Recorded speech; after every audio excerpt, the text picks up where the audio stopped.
What's up, everyone? Welcome back to another video. Thank you guys for tuning in and watching this, man. Let us continue reading our series, A Journey Through the Bible. So we are going through the book of John, the Gospel of John, man. It's been a fantastic read. I really like the book of John, man. It's got so much good things in it. But yeah, we are in chapter 13 today. Let's see what it says today. You feel me? Let's see what chapter 13 is telling us. John chapter 13. Let's get straight to it, man. Y'all stay tuned. Hear what it says. Now, before the feast of the Passover, when Jesus knew that his hour had come to depart out of this world to the Father, having loved his own who were in the world, he loved them to the end. During the supper, when the devil had already put into the heart of Judas Iscariot, Simon's son, to betray him, Jesus, knowing that the Father had given all things into his hands, and that he had come from God and was going back to God, rose from the supper. He laid aside his outer garments, taking a towel, tied it around his waist.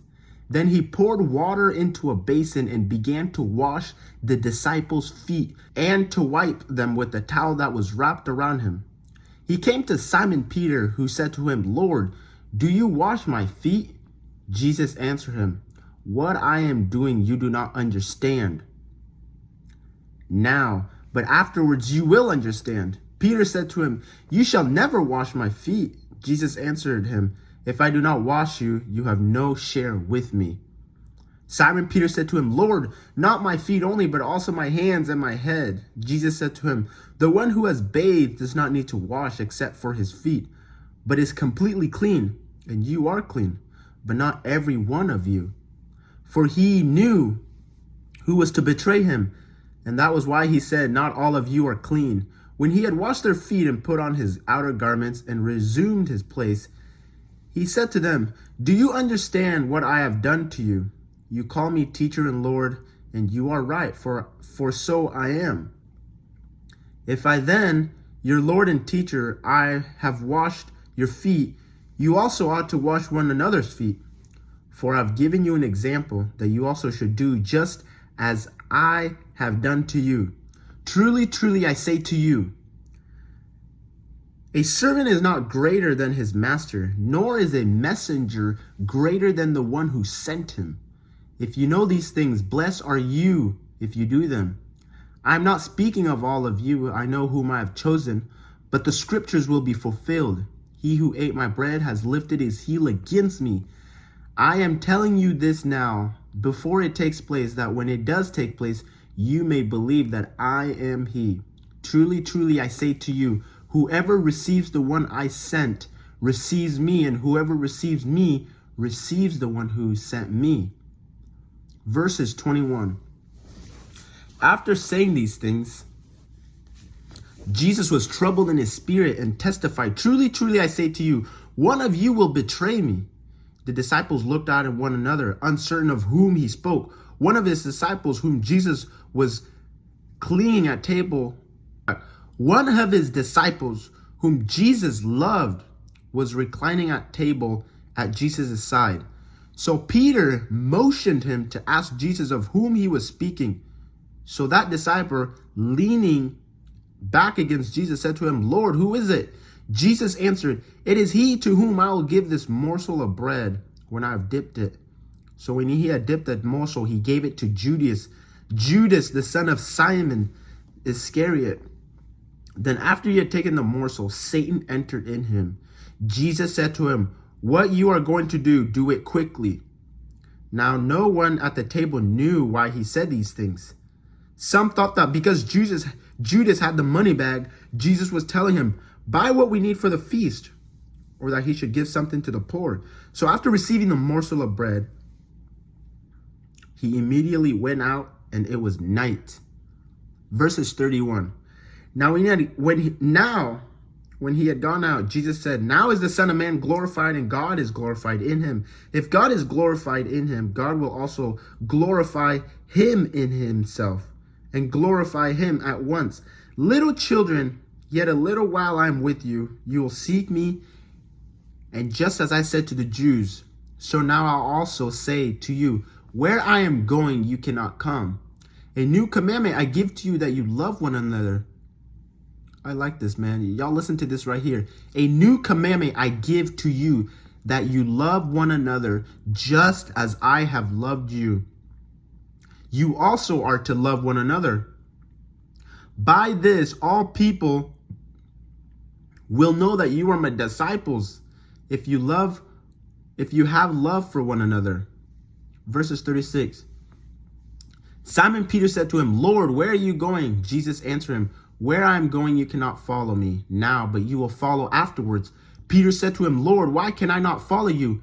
I will lay down my life for you." Jesus answered him, "Will you lay down your life for me? Truly, truly, I say to you, the rooster will crow. The rooster will not crow till you have denied me 3 times. Jesus is predicting the future. A lot is happening here. A lot is happening in chapter 3, man. There's that intentions to betray Jesus. There's the Passover, and then also Jesus is trying to reveal himself. He's just, you feel me? It's just getting toward the time is coming, right? The time is coming for Jesus to die on the cross, and yeah, these are just the events leading to Jesus being crucified. But man, it's just the way that Jesus is carrying himself, the way that he is speaking, right? He's showing an example here. It says like, "For I have given you an example, you also should do just as I have done to you," right? So Jesus is on the earth, man. He came to the earth to show us an example, to show us the true way of how to live and carry ourselves. And by washing the disciples' feet, he's like, you also wash your brother's feet. You feel me? Like, look out for each other. And it's just really interesting how as you keep reading the chapter, it gets closer and closer to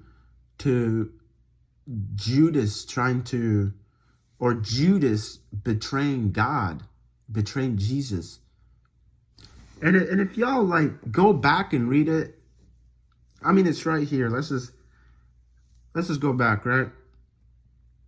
It said that Satan entered Judas. Satan entered Judas. What is? I don't exactly know what that means, but it's very clear that Judas' motive just completely changed right after Jesus gave him the morsel of bread, man. It's like, I mean, Jesus did come on the earth to die and to give us an opportunity, give us a chance to live with him in his kingdom. But just the way that it happened, man, it's like Satan entered Judas, and then Judas went to do what he was, I guess, created to do, is to betray the Messiah, to betray Jesus, the Almighty Son of God.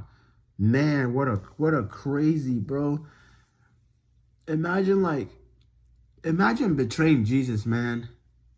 Imagine witnessing Jesus's miracles, everything he did, man, his power.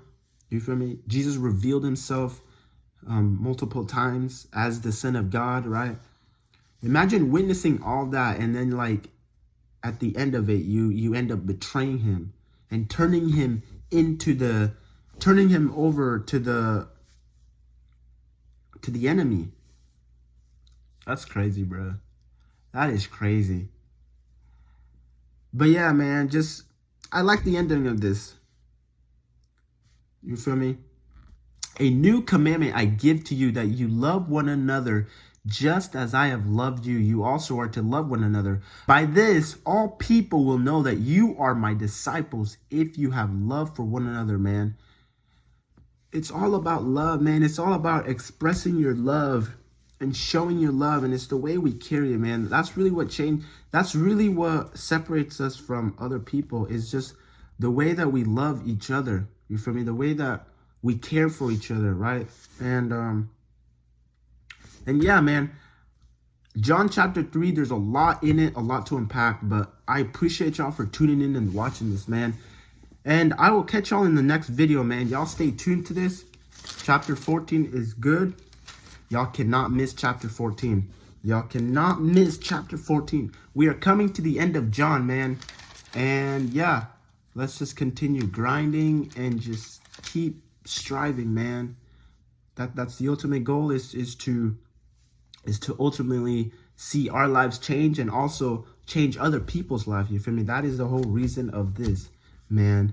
Thank you guys again for tuning in today, and I'll catch y'all later.